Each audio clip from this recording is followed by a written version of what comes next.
4 years after her daughter's unexpected death, Kelly Meerhoff still finds it hard to reconcile with.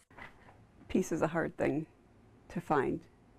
It is comforting to know that there's a little piece of Carly out somewhere helping other people.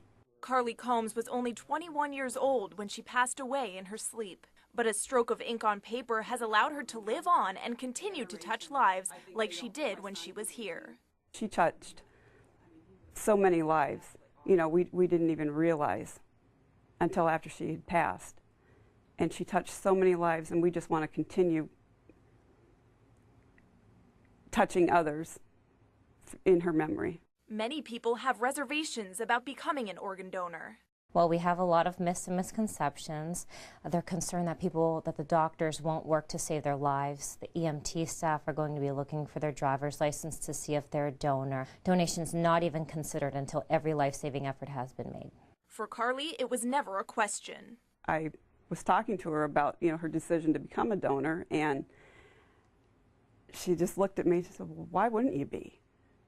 And I had never been able to myself. I was ashamed because I had never been able to check the donor box, and she just looked at me and she said, Ma, you don't need that stuff after you're gone.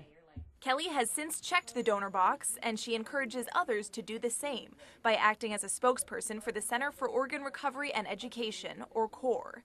She speaks about how fitting it is that Carly became a cornea donor, since her eyes were such a defining part of her personality. She always played up those eyes, and she used to, the way she would roll her eyes, and I mean, just all her expressions that she would make, and knowing that, I mean, that's really huge. April is Donate Life Month, and CORE is reaching out in a special way to encourage you to think like Carly. In Pennsylvania, we only have 45%, so we're not even at 50% that have actually made that decision. So we're encouraging them to make the Pledge for Life. In Erie, Emily Welsh reporting.